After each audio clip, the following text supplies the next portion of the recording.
Runaways. Yay! Which is an amazing series. Dallin, I told you a little bit about the Runaways. I don't know much. I kind of read a little bit about it, but I don't know much, so I'm stoked about the plot synopsis is children of supervillains find out their parents are supervillain, they run away, and want to be heroes. Yep. And some of them have superpowers. Some of them have technology from their parents. One of them has a telepathic raptor, which I hope they do. I don't think they will. It's Hulu money. They won't. Yeah, it's Hulu. Yeah. It'll be like a cat that she talks to or something. Yeah, psychic like cat. A chicken, because raptors devolved into chicken. There you go. Like, it's going to be a raptor for just a moment, and it's going to hit like an evolution ray. Turn into a chicken. Yeah. Yep. What happens if you hit a human with an evolution ray? There's a plot line for you. I don't know. We become extra human. A computer? We become that human that can survive a car crash. Yeah. What are you talking about? I already look like that. That's why you're on a podcast and not a video cast. But I always said that The Runaways would make a great animated movie. Yeah. Along the same lines as Big Hero 6 did. And while I'm disappointed that they're not doing that, I'm happy that The Runaways is getting produced. And I'm hoping that Hulu is going to be just as good as Netflix is. Which Netflix also has a few new series in the works, too, from what we remember. They've got, in addition to their usual Defenders coming around, they say they're going to be working on an Elektra series.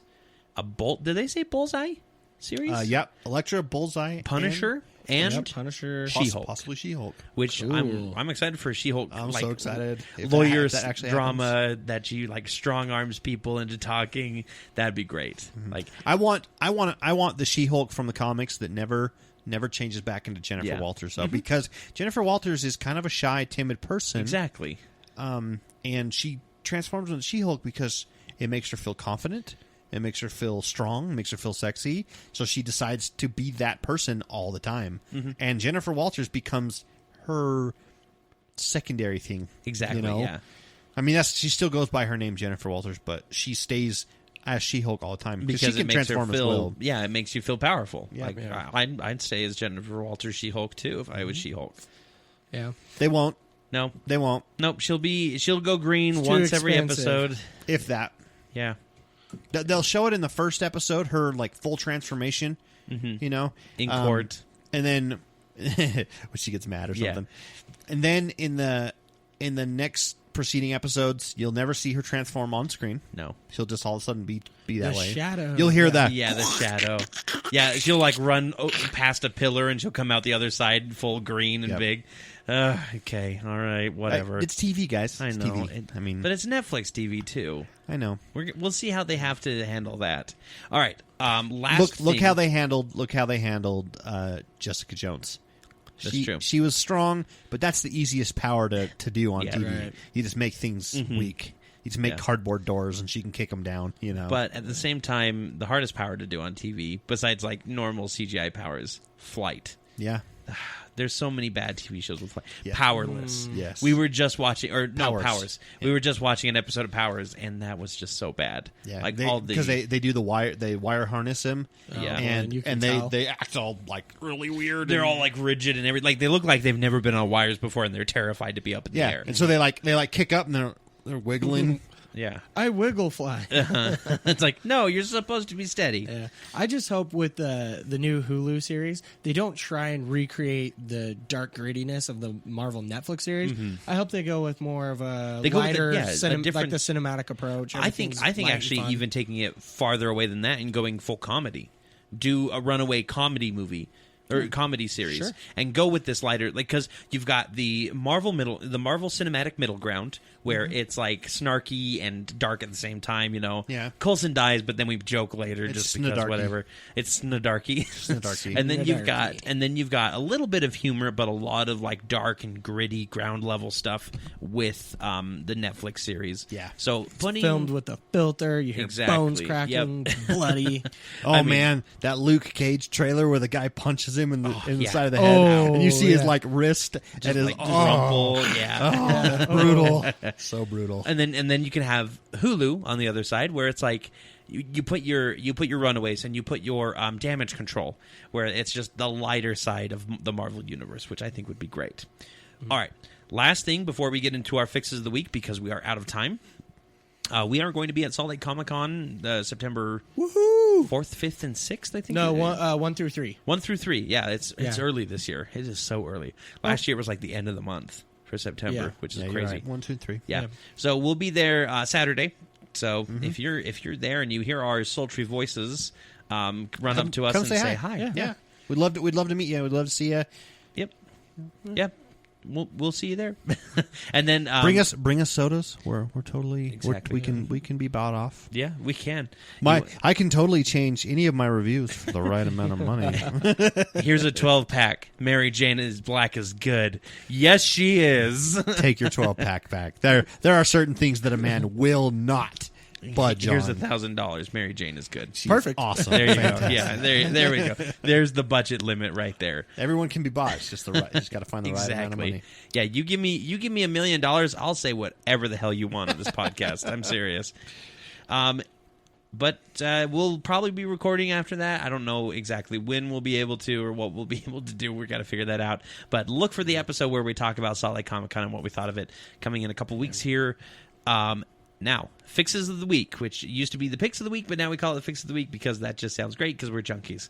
Dallin, why don't you go ahead and start us off? Okay, so my Fix of the Week, and it's been kind of for 2 weeks now, but the new Netflix series, Stranger Things. I've heard good things. I've heard so much about this. It is phenomenal. It is one of the greatest Netflix series, I think, of all time. Really? For Netflix. Yeah. Wow. The basic premise, it's kind of like an homage to 1980s action / horror. It's got like a Goonies feel, but it also has like an X-Files feel to it. Oh, nice. So you're a big X-Files fan. Yeah, I love the X-Files. Yeah. I enjoy X-Files as well. Yeah. So I never got into that much though.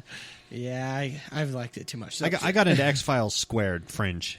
Oh, there you go. Okay. Oh, Fringe is so good. Anyway, yeah. So the first episode, without spoiling anything, just to kind of pique your interest on it, it starts off they're playing Dungeons and Dragons. I'm interested. I'm in. It's these kids. There's 4 of them. Playing Dungeons and Dragons. They, mom tells them, "Hey, it's a school night. Go home."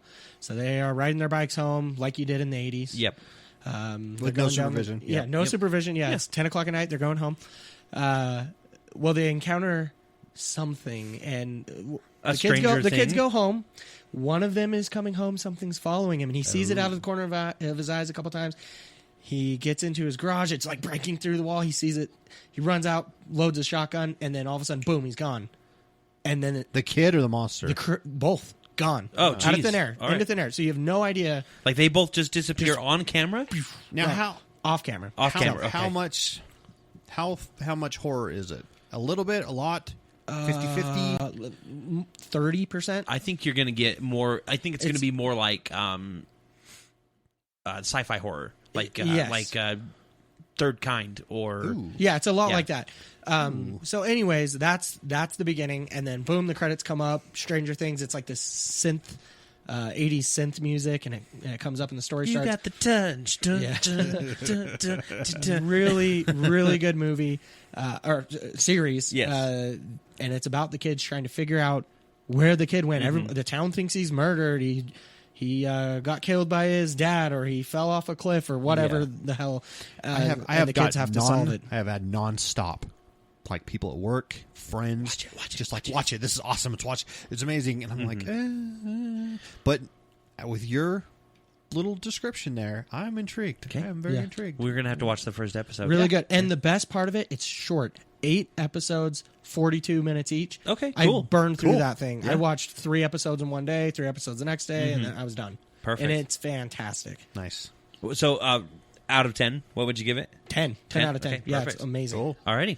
Scott, what about you? What's your fix this week? My fix this week is something that has been long awaited for years. My favorite animated movie of all time is Wall-E. Incredibles. No. Toy Story. No.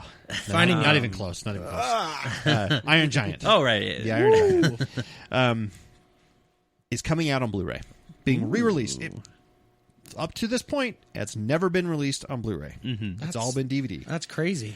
They are re-releasing it and they have they have two versions. They have just the Blu-ray version, but then they have one called the Signature Ultimate Collector's Edition.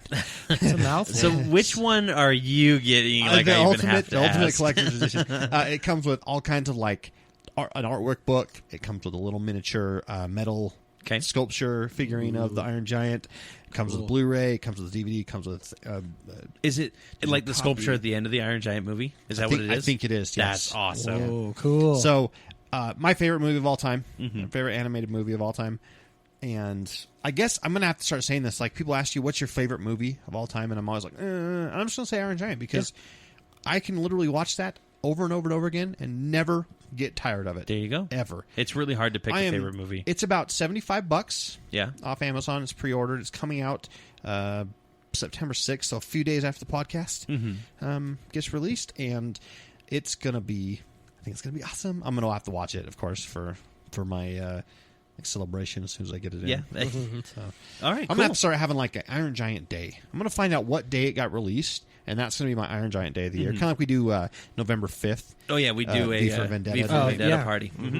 I think we should find out the day that the town got saved, and that's when we should watch the Iron Giant. Yeah, that'd be good. There you go. Yeah. Good pick of the week. Thank you. Very good. No, Mine, fix of the week. Fix of the week, right. My fix of the week is also the Iron Giant, but not in the way that you're thinking. Right. So last week I talked about something else to do with Blizzard Entertainment, the best company in the Keep world. saying last week. Last podcast. Last episode. I'm sorry. Last episode. Corey's obviously still getting used to this new format. I'm still getting used to being drunk, so Just you know. true. Obviously, I'm a Blizzard fanboy.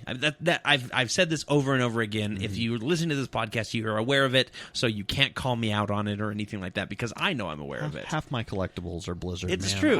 I'm right there with you. So last week I talked about the new WoW patch that came out and everything, and how I was excited for that. This week, Gamescom happened, which is the German gaming convention, which is a game convention that's really hard to watch live stream on because it's all in German. Okay. That makes a lot of sense as to why they're releasing a map for in Overwatch Germany. In Germany, yeah. So they did. Blizzard goes there. They reveal a few things. They revealed some good stuff for all of their games. Do they have English subtitles? No, unfortunately not. Oh, like they have basically English commentators that have to come on during certain points and being like, "Here's what they're talking about, guys," just to let you know. Yeah, cool. But one thing they released a new short for their favorite franchise, or not favorite franchise, their newest franchise, Overwatch. And they've been releasing these shorts out every now and then. You know, they'll come out with one when the game first came out. They video came out, short, yeah, just video so we're shorts, clear. basically Not like cinematic pants. quality. Yeah, they came out with a new pair of shorts that I really like. And they've been really good so far. They have great visuals to them and everything, and they're only like 6 or 7 minutes long each. Blizzard's well known for Yes. its animation. They do It really good rivals cinematics. Pixar and Disney, and in some cases it surpasses it. And the one they came out with at Gamescom is called The Last Bastion, which is this robot in Overwatch that basically reactivates after some time. And it has a very Iron Giant feel to it. Yes, it does. And the entire short is absolutely beautiful. No talking. No talking at all. It's Wally if Wally had a minigun. Exactly. Back. Cool. Yeah, It's awesome. It is incredible. We're gonna have to show you after the Show podcast me the link. because That sounds awesome. I'm actually just gonna take you upstairs and show you on the theater because that's how you should watch it. Yeah. Cool. But it is fantastic. Go watch The Last Bastion. We'll probably post it on the Facebook page when we post this episode. Yeah. Just so you can all see it. It is beautiful. You don't really need to get any sort of context with it. Just know that it's a robot who has been deactivated from this war that has been reactivated now. You know, and the war's been over for what, like 30 years or so up to this point. But that's going to do it for this episode of the Geek Junkie podcast. We are all very excited that we're on episode 3. I know we're all ready to get going again. And I think we're going to stick to an every other week format for now. That sound good, guys? Yeah, sounds good to me. Sounds really good. Before we go, Yes. Follow us on Twitter. GJ Podcast. Yep. Or at GJ Podcast.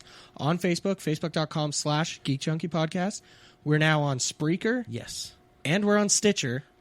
I think the only place you can't find us right now is iTunes, but we're working on it. We're working on that, too. So just Google us and you'll find us somewhere. Exactly. You can actually just go to geekjunkiepodcast.com and find the episodes there. We're also going to have our Stitcher feed eventually feed into that as well, so that you can just play them straight from there. Do we want to start posting on YouTube?